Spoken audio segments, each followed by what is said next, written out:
ঠিক আছে? বাকি সবার জন্য থাক। এইগুলা বাংলা প্রথম থেকে তোলার দরকার নাই। তো আমাদের কবিতাটার নাম কি? বিভীষণের প্রতি মেঘনাদ। তো এই যে বিভীষণের প্রতি মেঘনাদ কবিতা এইটা লিখছেন কে? মাইকেল মধুসূদন দত্ত। তো মাইকেল মধুসূদন দত্ত কোন প্রেক্ষাপট থেকে বিভীষণের প্রতি মেঘনাদ এই কবিতাটা তিনি লিখছেন? বিভীষণের প্রতি মেঘনাদ এটা কাহিনী কিন্তু হিন্দু ধর্মের হিন্দু পুরাণের রামায়ণের কাহিনীকে পুঁজি করে কিন্তু লিখছেন কে? মাইকেল মধুসূদন দত্ত। তো রামায়ণের কাহিনীতে নায়ক হিসেবে তুলে ধরা আছে কাকে?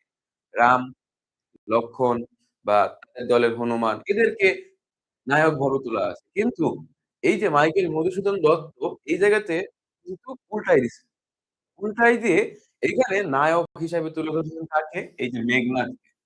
যার ফলে আমরা এই গল্প সরি কবিতা যখন পড়বো তখন আমরা দেখতে পাবো যে এইখানে কিন্তু মেঘনাদ মেঘনাদ তার নীতির থেকে, তার সত্য বাক্য থেকে, তার যুদ্ধের কৌশল থেকে বা কোনো কিছুর থেকে এক চুল পরিমাণ পর্যন্ত কিন্তু নড়ে নাই। যার ফলে কবিতার শুরু থেকে শেষ পর্যন্ত কিন্তু মেঘনাদ তার নীতিতে অটুট ছিল।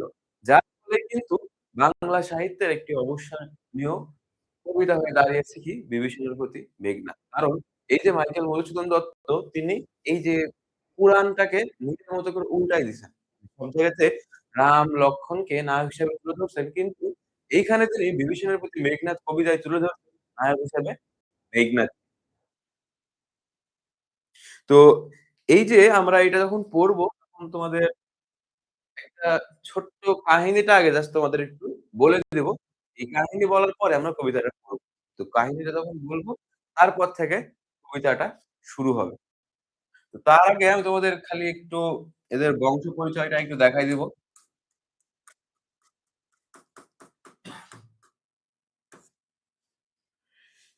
তো এইখানে একটু খেয়াল করো। বিভীষণের প্রতি মেঘনাদ কবিতাটা পড়ার পূর্বে তোমাকে এইটা মাস্ট দেখতে হবে। যদি দেখো বা এইটা সম্পর্কে জানো যে কোন কাহিনী থেকে বিভীষণের প্রতি মেঘনাদ কবিতাটা লিখা হইছে তাহলে তোমার কবিতাটা পড়তে সুবিধা হবে, বুঝতেও সুবিধা হবে। তো এখানে একটু বংশ পরিচয়টা বলি। তো এখানে ২ টা বংশ আছে। একটা হইলো রাঘব বংশ, আরেকটা হইলো রাক্ষস বংশ। তো ২ টা বংশ কি? একটা হইলো রাঘব বংশ, আরেকটা হইলো রাক্ষস বংশ। রাঘব বংশের মধ্যে কাদেরকে বোঝায়? রাঘব বংশের মধ্যে বোঝায় যে রাম, লক্ষ্মণ বা যারা আছে। এখন একটু বলি, রঘু বংশ দশরথ। তো রঘু বংশের মধ্যে অর্থাৎ রাঘব বংশের মধ্যে কারা আছে? দশরথ। দশরথ কে? রামের বাবা। তারপর একটু দেখি রামের মায়ের নাম কি? কৌশল্যা। রামের মায়ের নাম কি? কৌশল্যা। কৌকি এরা রামের সৎ মা। সুমিত্রা এরা রামের সৎ মা। তো এই কবিতার মধ্যে তোমরা একটা নাম পাবা সেটা হইল সুমিত্রা।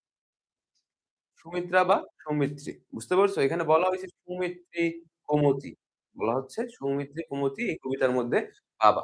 রাঘব বংশ আমরা কি ২ টা বংশ পাইলাম। একটা রাক্ষস বংশ, রাঘব বংশ। তো রাঘব বংশতে কে আছে দেখলাম যে দশরথ রামের বাবা, তারপরে রামের ৩ টা মা, রামের মা এবং ২ টা সৎ মা। তারপরে একটু দেখি রাম, ভরত, শত্রুঘ্ন, লক্ষ্মণ। এই কয়টা হইল রাঘব বংশ। তারপরে আমরা একটু দেখবো এটা বাদ দিয়েও আমাদের আরো একটা বংশ আছে যেটার সাথে যুদ্ধ হয় সেটা হইল কি রাক্ষস বংশ। রাক্ষস বংশের নিকষা এই যে বিভীষণের প্রতি মেঘনাদ কবিতা যখন পড়বা মেঘনাদ বলবে নিকষা সতী তোমার জননী। এই যে নিকষা বলতে কাকে বলতেছি? মেঘনাদের দাদী অর্থাৎ এটাকে রাবণের মা। রাবণ, বিভীষণ আরেকটা ভাই কি? কুম্ভকর্ণ। ৩ টা ভাই। এরা ভাই কয়টা? ৩ টা। বড় ভাই কি? রাবণ, কুম্ভকর্ণ এবং ছোট ভাই কি? বিভীষণ। এই যে ৩ টা ভাই এদের মায়ের নাম কি? নিকষা অর্থাৎ মেঘনাদের দাদী। রাবণ মেঘনাদের পিতা, কুম্ভকর্ণ মেঘনাদের বড় ভাই। কুম্ভকর্ণ কি? মেঘনাদের সরি কুম্ভকর্ণ মেঘনাদের বড় চাচা, বিভীষণ মেঘনাদের ছোট চাচা। এই যে পরিচয়টা বলতে কিন্তু এখানে বলে দিচ্ছে ৩ টা ভাই। রাবণ, বিভীষণ, কুম্ভকর্ণ। আরেকটা দেখি বীরবাহু। বীরবাহুকে মেঘনাদের বড় ভাই আর মেঘনাদ নিজে। তো এই যে ২ টা বংশের তোমাদের পরিচয় দিলাম। বুঝতে পারছো? ২ টা বংশের যে পরিচয় দিলাম, বাদ দিয়েও তোমাদের একটু মেঘনাদ, বিভীষণের প্রতি মেঘনাদের যে মূল কাহিনী আসছে কোথা থেকে? বুঝতে পারছো? এখন মূল যে কাহিনীটা আসছে সেটা হইলো রামের একটা বোন আছে। বুঝতে পারছো? সে গেছে মানে বনবাসে। মানে কোথায়? যেখানে রামেরা, লক্ষ্মণ তারা বসবাস করে সেখানে গেছে ঘুরতে। তো সেখানে ঘুরতে গেছে যখন তখন রাবণের বোন সে যখন লক্ষ্মণকে দেখে তখন ধরো তার প্রেমে পড়ে যায়। এইরকম। লক্ষ্মণের কাছে সে যখন তার প্রেমের প্রস্তাব জানায়, লক্ষ্মণ ধরো তো সে তো রাক্ষস। রামের বোন, সরি রাবণের বোন সে তো রাক্ষস। তো তার ধরো নাক কাটে দেয়। এই যখন কাটা নাক নিয়ে তার ভাই রাবণের কাছে সে যায়, তো রাবণ তখন তো সেটা করবে, তাই না? তো রাবণ ভাবে যে কে তার বোনের নাক কাটবে? তখন বলে যে লক্ষ্মণ। সে চাইলে কিন্তু লক্ষ্মণকে শাস্তি দিতে পারত বা তুলে আনতে পারত। কিন্তু সে কিন্তু মেনে সে কি করছে? দেখছে যে লক্ষ্মণ কাকে সবথেকে বেশি ভালোবাসে। লক্ষ্মণ তার ভাইকে তার নিজের জীবনের থেকেও বেশি ভালোবাসে। লক্ষ্মণের বড় ভাইয়ের নাম কি? রাম। রাম কাকে বেশি ভালোবাসে? রাম ভালোবাসে কাকে? রাম ভালোবাসে সীতাকে। কি করছে সে? সীতাকে ওখান থেকে তুলে নিয়ে আসছে। তুলে নিয়ে এসে সে তার লঙ্কাপুরীতে রাখছে। বুঝতে পারছো? এখন রামের স্ত্রী হইলো সীতা। তাকে তুলে নিয়ে যায়। তাহলে রাম কি তার বাহিনী নিয়ে চুপ করে থাকবে? তখন এই যে রাম তার বাহিনী নিয়ে আক্রমণ করবে তার আগে রামের একটা ভক্ত যাকে হনুমান বলে, তো হনুমানকে পাঠাইছে লঙ্কাপরি দেখতে এবং সে দেখতে যায় পুরা লঙ্কাপরিতে আগুন লাগাই দিয়ে আসছে এবং জানান দিয়ে আসছে যে, এই যে রাম লক্ষ্মণ এরা আসতেছে। তখন এই যে রাবণের ভাই আছে বললাম কি বিভীষণ। বিভীষণ যেয়ে কি করছে? সে বিভীষণ দেখতে পাচ্ছে যে রাম, লক্ষ্মণ এদের হাতে এই যে রাবণ যে পাপ করছে এই পাপের শাস্তি হবে তার।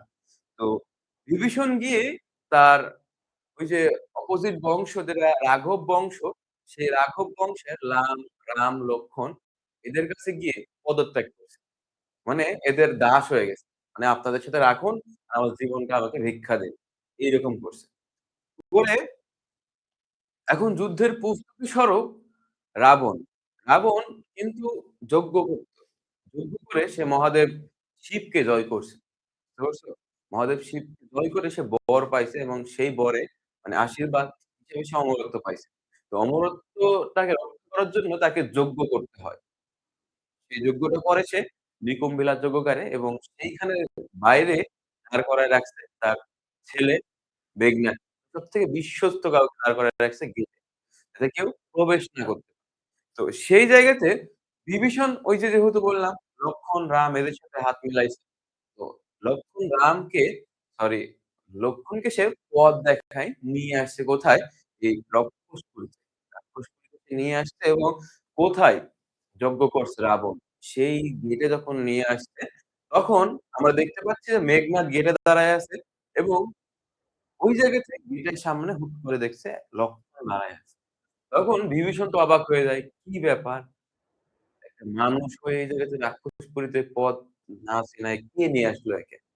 লক্ষণকে তো দেখে তার মাথায় হাত, কে আসলো, কে নিয়ে আসলো এখানে? পরবর্তীতে দেখছে যে লক্ষণের পেছনে দাঁড়ায় আছে তার আপন চাচা বিভীষণ। এই যে বিভীষণের সামনাসামনি যখন তারা উভয়ে দাঁড়ায় আছে, এইরকম পর্যায় থেকে শুরু হচ্ছে কি? এইরকম পর্যায় থেকে বিভীষণ এবং মেঘনাদ মুখামুখি দাঁড়ায় আছে এবং পাশে দাঁড়ায় আছে কে? লক্ষণ। এই মুহূর্তে এই কবিতাটা শুরু হচ্ছে।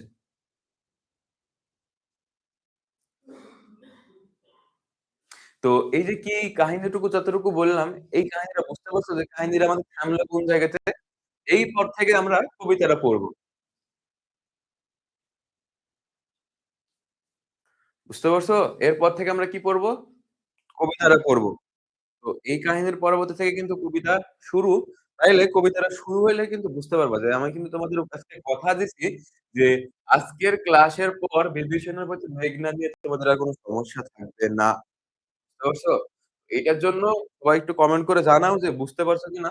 তাহলে আমরা বংশ পরিচয়টা বুঝতে পারছো। আর এই যে কাহিনীটা শুরু হচ্ছে, কেন এই যে বিভীষণের প্রতি মেঘনাদ কবিতাটা লেখা হইছে, আ কোন প্রেক্ষাপট থেকে লেখা হয়েছে সবকিছু তো বোঝা যাচ্ছে, তাই না? তো আমরা একটু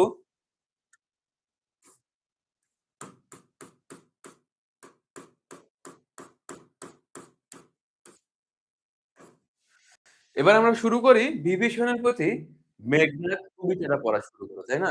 কবিতা যখন পড়বো, কবিতার প্রত্যেকটা লাইনের অর্থ বলে দেব, প্রত্যেকটা লাইনের ভাবার্থ বলে দেব। তুমি চাইলে খাতায় তুলতে পারো বা খুবই মনোযোগ দিয়ে শুনতে হবে। এখান থেকে তোমাদের কোন স্কিপ করা যাবে না। কারণ এই কবিতাটা খুবই গুরুত্বপূর্ণ। আর এই কবিতার প্রত্যেকটা শব্দ অর্থপূর্ণ, প্রত্যেকটা লাইন অর্থপূর্ণ। তো বিভীষণের প্রতি মেঘনাদ। তো তোমাদের গল্পের কাহিনী আগে বললাম যে কোন প্রেক্ষাপট থেকে কবিতাটা লেখা হইছে এবং কবিতার কোন জায়গা থেকে কবিতাটা শুরু হচ্ছে। চলো আমরা শুরু করি। তো আমরা গল্প বললাম, তো গল্প শুরুতে কি শেষ হয়েছে কোথায়? যে মেঘনাদ লক্ষণকে পথ দেখায় নিয়ে আসছে এবং সেই জায়গাতে নিকুঞ্জলা যজ্ঞাগারের গেটে কে দাঁড়ায় আছে?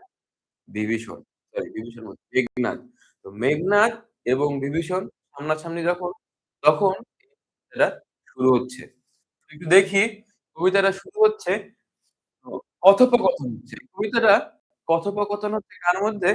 মেঘনাদ এবং বিভীষণের মধ্যে। তো শুরুতে কে কথা বলতেছে? শুরুতে কথা বলতেছে মেঘনাদ। শুরুতে কথা বলছে মেঘনাদ। মেঘনাদ। তো মেঘনাদ বলতেছে এতক্ষণে অরিন্দম। অরিন্দম বলতে কি বোঝানো হয়েছে? অরিন্দম কিন্তু মেঘনাদেরই অপর নাম অরিন্দম। মহিলা বিষাদে মানে খুবই দুঃখের সাথে এতক্ষণে মেঘনাদ জানাচ্ছে। আমি ওই যে বললাম যে বিভীষণ লক্ষণকে পথ দেখায় নিয়ে আসছে। সে বুঝতে পারছে যে রাবণ মারা পড়বে। বিভীষণ যায় ওই যে রাঘব বংশের রাম, লক্ষণ এদের কাছে তার সত্য স্বীকার করতে। তো এই যে এখন মেঘনাদ বুঝতে পারছে যে কিভাবে জানিনু কেমনই আসি লক্ষণ পশিল লক্ষ্য করে। এই যে এখন বলতেছে এতক্ষণে মেঘনাদ কহিল মানে অরিন্দমের মেঘনাদ কহিল বিষাদে বুঝতে পারলাম কিভাবে লক্ষণ এসে পৌঁছালো রাক্ষসপুরীতে। হায় তাত, তাত মানে কি? চাচা। কি? চাচা বা পিতব্য যেটাই বলি তাত মানে চাচা বা পিতব্য। উচিত কি তব এ কাজ? মানে তোমার এই কাজ কি করা উচিত হয়েছে? নিকষা সতী, নিকষা কি বললাম? রাবণ,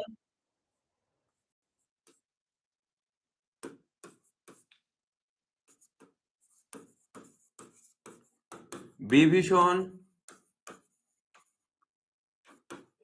কুম্ভকর্ণের মা নিকষা। সে মেঘনাদ বিভীষণকে বলছে, "নিকষা সতীও তোমার জন্মে।" মানে সেও তোমার একই মায়ের সন্তান। সহোদর রক্ষশ্রেষ্ঠ মানে তোমার সহোদর মানে তোমার ভাই কে? রাবণ। সে হলো কি? রাক্ষসদের মধ্যে শ্রেষ্ঠ মানে রাক্ষসদের রাজা।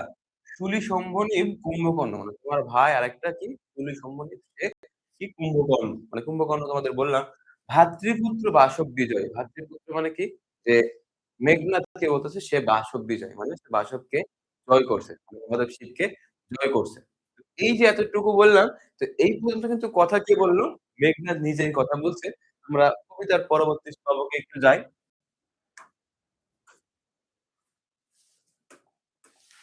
আবার কে কথা বলছে? মেঘনাদ। বলতেছে, "নিজ গৃহ পথ তার দেখাও তস্করে।" তস্কর মানে কি? চোর।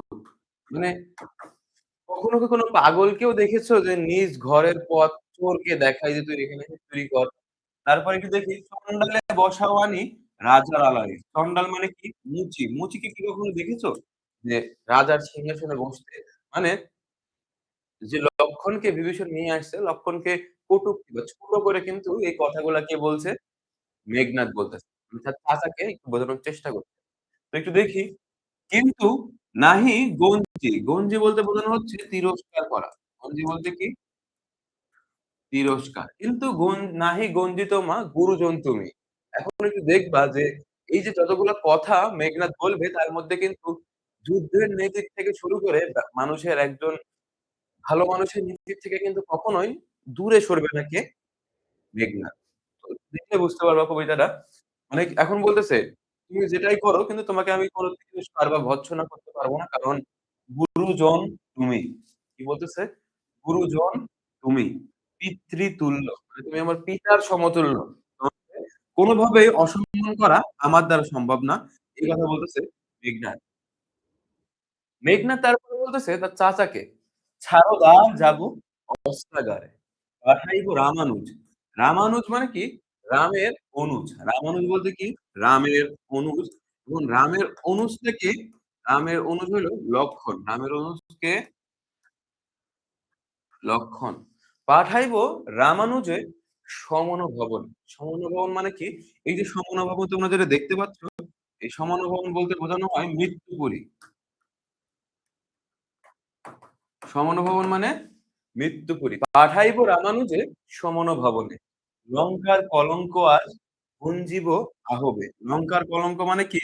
যে লঙ্কাতে সবাই লঙ্কাপুরীতে রাক্ষসরা বসবাস করে। সেখানে মানুষের প্রবেশ কিন্তু এ পর্যন্ত হয় নাই। লক্ষণই ১ম মানুষ হিসাবে সেখানে প্রবেশ করছে। লঙ্কার এটা একটা কলঙ্ক যে লক্ষণ কিভাবে প্রবেশ করলো এবং কেন প্রবেশ করলো এবং তার শাস্তি তাকে পাইতে হবে। তো আজই মানে আজকে ভঞ্জিব মানে ধ্বংস করব। ভঞ্জিব মানে কি? ধ্বংস। আর এই আহব মানে হলো যুদ্ধ।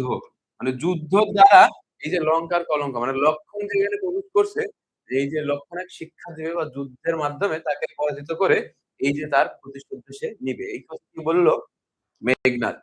এতটুকু বুঝতে পারলে আমরা পরবর্তী স্লটে যাব।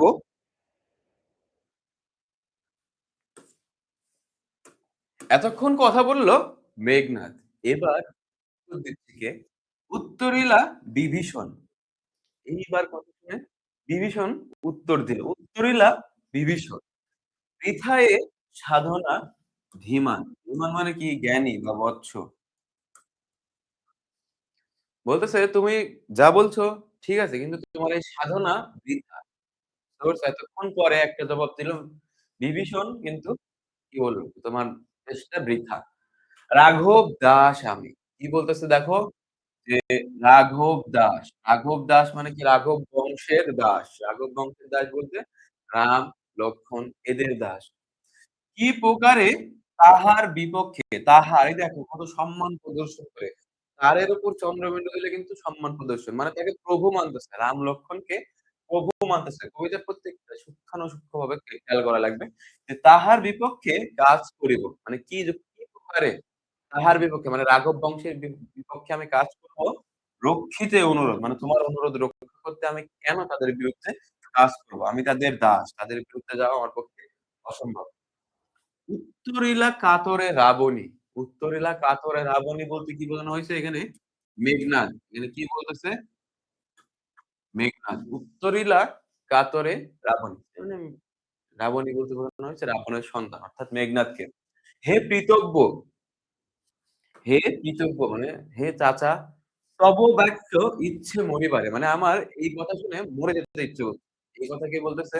এ কথা বলতেছে হইলো মেঘনাদ। রাঘবের দাস তুমি। কেমনে ও মুখে আনিলে কথা, তার অবদ দাসেরে। দাসেরে বলতে বোঝানো হচ্ছে মেঘনাদ চাচার দাস এরকম কিছু বলতেছে।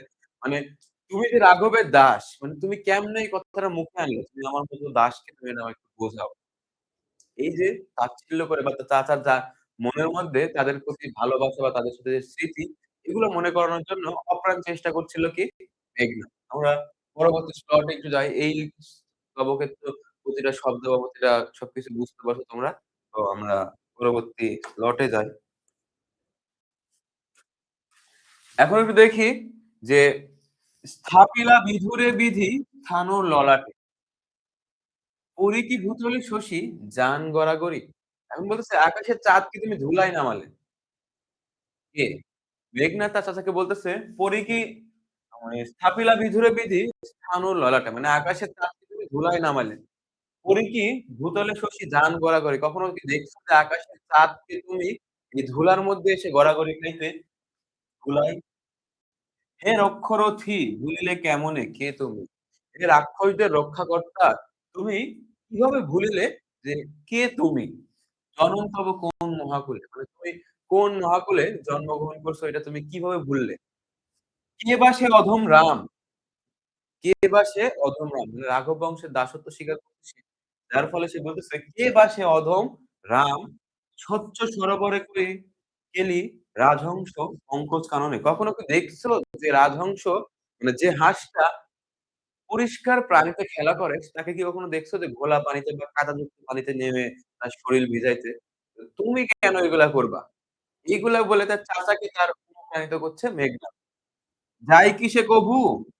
কভু পঙ্কিল চলিলে ঘোলা পানিতে কি কখনো সে যায়? মানে একটা পরিষ্কার পানির হাঁস কি কখনো ঘোলা পানিতে যাবে? যাবে না। শৈবদলের ধাম দিগেন্দ্র কেশরী। মানে তুমি তো সিংহের বংশ ছিলে। তুমি সিংহের বংশ ছিলে। তার পরবর্তী লাইন একটু দেখি। কবে হে বীর কিশোরী? তুমি তো সিংহের বংশ ছিলে। কবে হে বীর কিশোরী সম্ভাসে শৃগালের মিত্র ভাবে।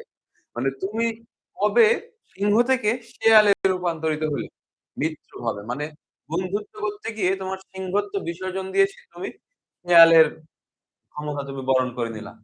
এখন বলতেছে অজ্ঞ দাস মানে তার চাচাকে বলতেছে যে, "তুমি যে রাঘব বংশের দাস, তুমি যে রাঘব বংশের দাস, অজ্ঞ দাস। তুমি তোমার এই পরিকল্পনাটা, এই সিদ্ধান্তটা তুমি বোকামি করছো।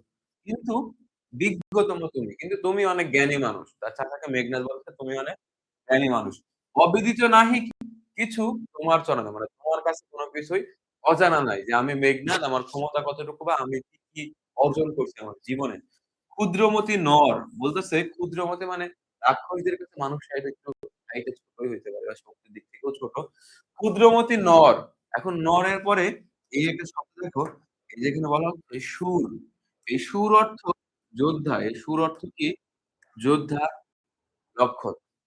এখন বলতেছে লক্ষণ একটা ক্ষুদ্রমতি মানে মানুষ তার পাশাপাশি তার মানসিকতা বা যোদ্ধা হিসেবে তার নীতিও খুবই সংকীর্ণ বা নিচু। নহিলে অস্ত্রহীন যোধে কি সম্পদ সংগ্রামে? একজন প্রকৃত বীর যোদ্ধার কিন্তু বৈশিষ্ট্য হইলো যে তার প্রতিপক্ষকে সমান ক্ষমতা দেওয়া। মানে ধরো আমার কাছে তলোয়ার আছে। আমার সাথে যে যুদ্ধ করবে তার হাতে কিছুই নেই। সে তাইলে আমার প্রতিপক্ষ হইল না। একজন বীর যোদ্ধার নীতি হইলো ২ জনের কাছে অস্ত্র থাকলে সে সমানভাবে লড়তে পারবে। যদি অস্ত্র না থাকে তাহলে কারো কাছে অস্ত্র থাকা যাবে না। এজন্য বলতেছে লক্ষণকে বলতেছে যে সে কোন যোদ্ধাই না। তার মানসিকতাই নিচু। না হয় কি এই যে মেঘনাদ এখানে অস্ত্রহীন দাঁড়ায় আছে। এরকম একজন এরকম অবস্থায় কি লক্ষণ তাকে যুদ্ধ করার জন্য আহ্বান করে? অস্ত্রহীন যোধে কি সম্বদে অহং মহারথী। তার চাচাকে বলতেছে, "তুমি তো মহান যোদ্ধা। এ কি মহারথীকতা? এ কি কোন মহান যোদ্ধার কোন যুদ্ধের কথা হইল? এটা কেমন হইল যে একজন কাছে অস্ত্র নাই সে তাকে যুদ্ধের জন্য আহ্বান করছে?" আমরা পরবর্তী স্তবকে যাই। বলতেছে, "নাহি শিশু লঙ্কাপুরে শুনিবা হাসিবে এ কথা।" এখন মেঘনাদ বলতেছে যে লঙ্কাপুরীতে এরকম কোন শিশু নাই যে হয়তো এই কথা না শুনে না হেসে থাকতে পারবে। "ছাড়ো পথ আসিব ফিরিয়া এখনই।" তার চাচাকে বলতেছে, "তুমি আমার পথ ছাড়ো। এখনই ফিরিয়া আসিব। দেখিব আজি কোন দেববলে বিমুখে সমরে মোরে সৌমিত্রী বিমুখ।" এখন বলতেছে যে ওর চাচাকে বলতেছে মেঘনাদ যে, "তুমি আমাকে যাইতে দাও। আমি একটু অস্ত্রাগারে যাবো। আমি সেখান থেকে অস্ত্র নিয়ে আসবো এবং দেখবো কোন দেববলে মানে কোন দেবতার বল পাইছে যে সেটা ব্যবহার করে লক্ষণ আমাকে মানে সৌমিত্রী কুমতি মানে আমাকে যুদ্ধতে হারায়। সৌমিত্রী কুমতি মানে সৌমিত্রী বলা হচ্ছে লক্ষণের মা। সৌমিত্রী তোমাদের তো দেখাইলাম লক্ষণের মা। তো এইখানে যখন দেখব যে কুমিত্রি কুমতি মানে কুমতিকে বলা হচ্ছে মন্দ চরিত্রের। মানে যে এইরকম সন্তান পয়দা এইরকম বুঝি। এর পরবর্তী লাইনটা একটু দেখি আমরা। দেবদত্ত নররণে স্বচক্ষে দেখেছ। কি বলতেছে? দেবদত্ত নররণে যে আমি মেঘনাদ। আমাকে তুমি দেব, দত্ত এদের সাথে যুদ্ধ করতে নররণে, নরপিশাচ সব এদের সাথে যুদ্ধ প্রত্যক্ষ দেখছো যে আমি কেমন যুদ্ধ করি বা আমার ক্ষমতা কতটুকু। রক্তশ্রেষ্ঠ পরাক্রম দাসের। তুমি আমার ক্ষমতা সম্পর্কে জানো যে আমি রাক্ষসদের মধ্যে কতটুকু ক্ষমতা সম্পন্ন। তারপরে বলতেছে, "কি দেখি করিবে এ দাস হেন দুর্বল মানবে মানে বলতেছে, আমার এত গুণাবলী আছে মানে মেঘনাদ নিজেই নিজেকে অনুপ্রাণিত করছে এবং বলতেছে যে, "কি দেখে ডরিবে এ দাস?" মানে মেঘনাদ কি দেখে ভয় করবে? হেন দুর্বল মানবে লক্ষণের মতো একজন দুর্বল মানবের কাছে কি দেখে এই যে মেঘনাদ ভয় করবে? নিকুম্বিলা যজ্ঞাগারে প্রগলভে বসে পরবর্তীতে আমরা একটু দেখি। এখানে যজ্ঞাগারের নাম আছে সেটা নিকুম্ভিলা যজ্ঞাগার। এবার কে বলতেছে? মেঘনাদ। বলছে তার চাচাকে বলছে, "আজ্ঞা করো দাসে শাস্তি নরাধমে।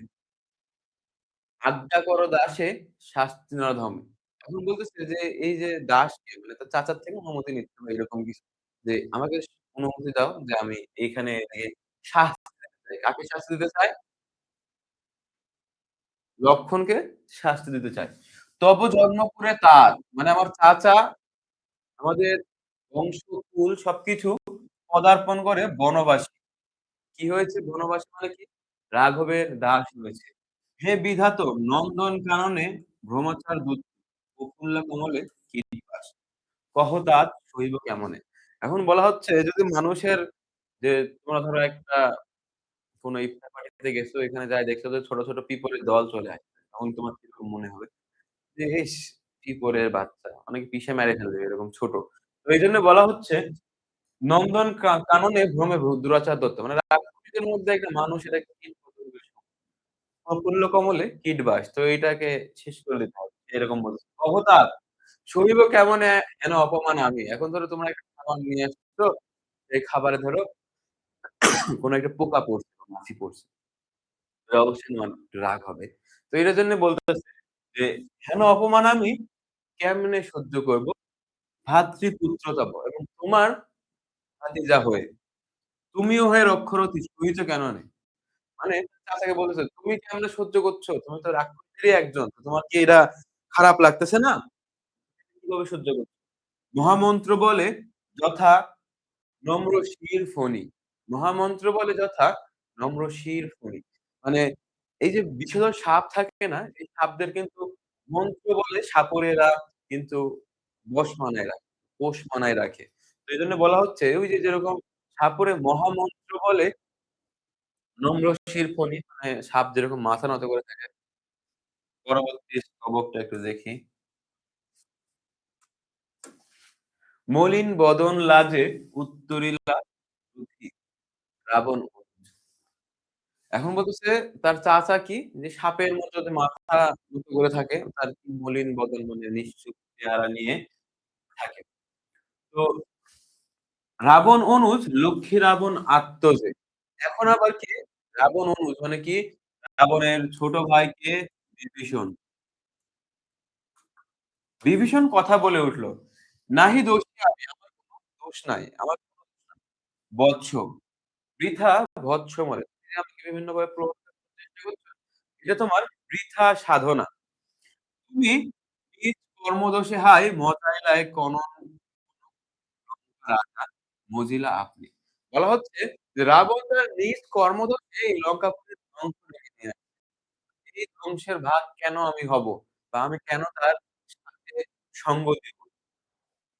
এখন একটু দেখি বিরত সতত পাপে দেবকুল। দেবকুল মানে কি রাঘব বংশ। মানে সকল ধরনের পাপ থেকে বিরত কারা?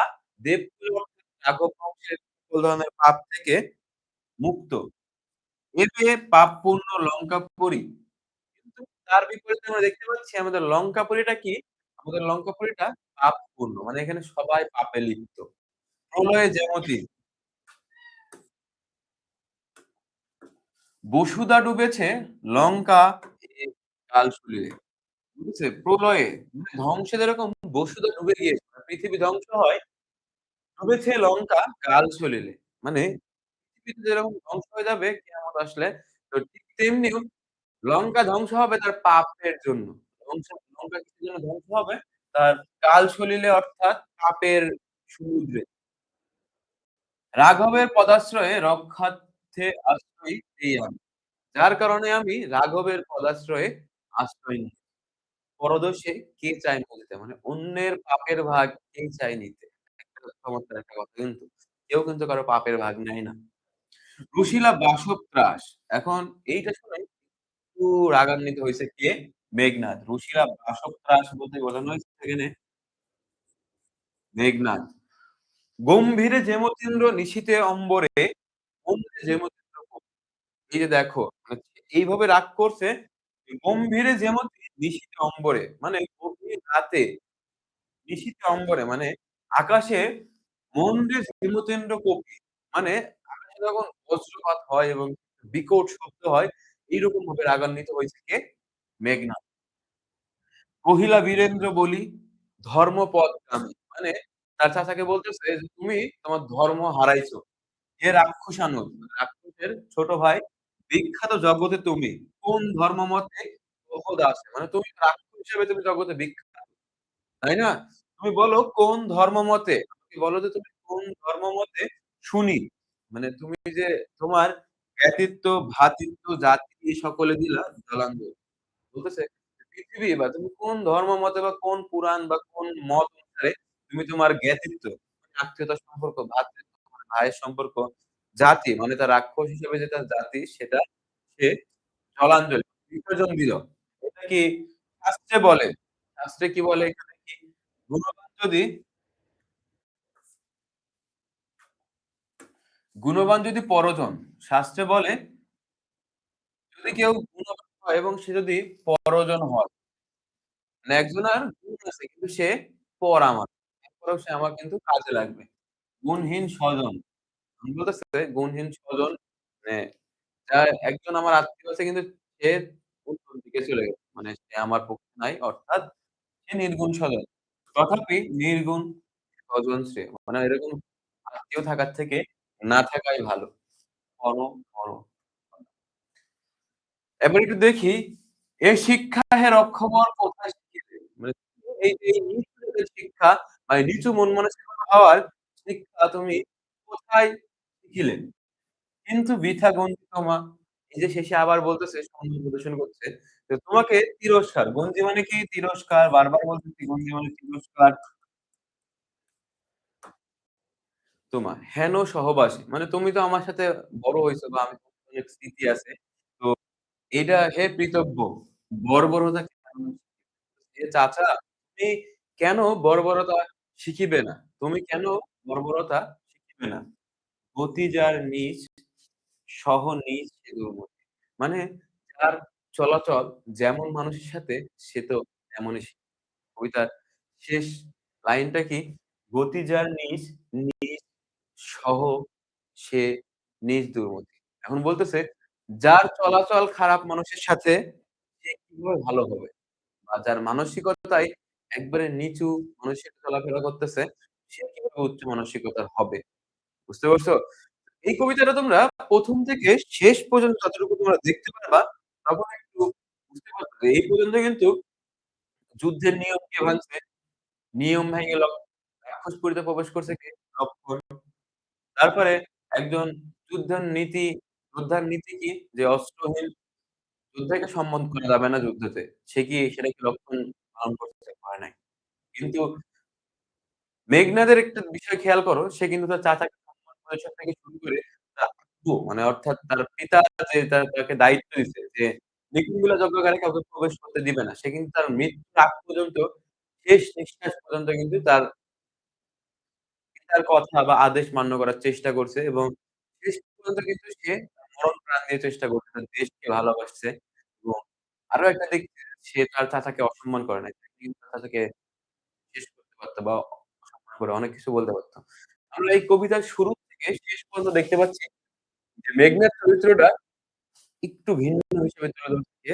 মাইকেল মধুসূদন দত্ত। কারণ এখানে তিনি মেঘনাদকে এই কবিতার বা এই গল্পের নায়ক হিসেবে তুলে ধরছেন। বুঝতে পারছো কবিতাটা? আশা করছি এই যে আমি তোমাকে কবিতাটা পড়াইলাম, কতটুকু কি বুঝতে পারছো আমি জানি না। কিন্তু আমার মনে হয় যে তোমাকে কাহিনী বলে দেওয়ার পরে, বংশ পরিচয় বলে দেওয়ার পরে কবিতাটা এইভাবে পড়াইছি যে তুমি বুঝতে পারবা। এখন একটু সবাই একটু বলো যে বাংলা সাহিত্যের সবথেকে কঠিন কবিতাটা আমি তোমাকে পড়াইছি, তুমি কি কিছু বুঝতে পারছো? বা তুমি আরেকজনকে বুঝাইতে পারবা কিনা সবাই একটু কমেন্ট করে জানাও।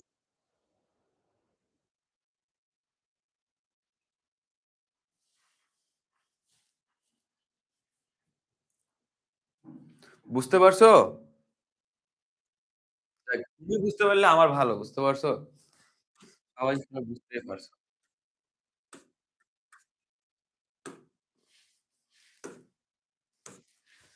এখন একটু দেখব যে চরিত্র মানে বিভীষণের প্রতি মেঘনাদ কবিতার একজন বলছে বেলজিয়াম কাচের ন্যায় পরিষ্কার। চমৎকার! কামাল মাহমুদ। কিন্তু জিকে পারি না বেলজিয়াম কাঁচ ভালো কি খারাপ এটা তো আমি জানি না। তো এই যে আমরা এখন একটু দেখব যে বিভীষণের প্রতি মেঘনাদ এইটার চরিত্র এবং কোন চরিত্র কার চরিত্রকে আমরা একটু দেখি। মেঘনাদ এবং বিভীষণ এই ২ টাকে কোন চরিত্র বলা হচ্ছে এই কবিতায়। মেঘনাদ চরিত্রের মধ্যে আমরা কি গুণাবলী দেখতে পাচ্ছি? দেখতে পাচ্ছি সে দেশপ্রেমিক, সে বিনয়ী, সে আত্মসম্মানবোধ সম্পন্ন, ধৈর্যশীল, সাহসী, বিশ্বাসঘাতক, স্বজাতি বিদ্বেষী, আপোসহীন। এই কয়েকটা গুণ দেখতে পাচ্ছি কার মধ্যে? এই যে মেঘনাদের মধ্যে এই অর্থাৎ এই গল্পের নায়ক। তো এবার একটু দেখব বিভীষণ ভাইয়ার কি গুণাবলী আছে? বিভীষণ কি সে হইল কুচক্রী, বিশ্বাসঘাতক, স্বজাতি বিদ্বেষী, আপোসকামী, উচ্চবিলাসী, ধার্মিক, ন্যায়নিষ্ঠ, আদর্শবাদী, দেশপ্রেমিক, দার্মিক, পরাক্রমশালী যেগুলাই বলো। এই যে ব্র্যাকেটে যেগুলো আছে এগুলো লাগবে না। তোমাদের কয়েকটা মাথায় রাখা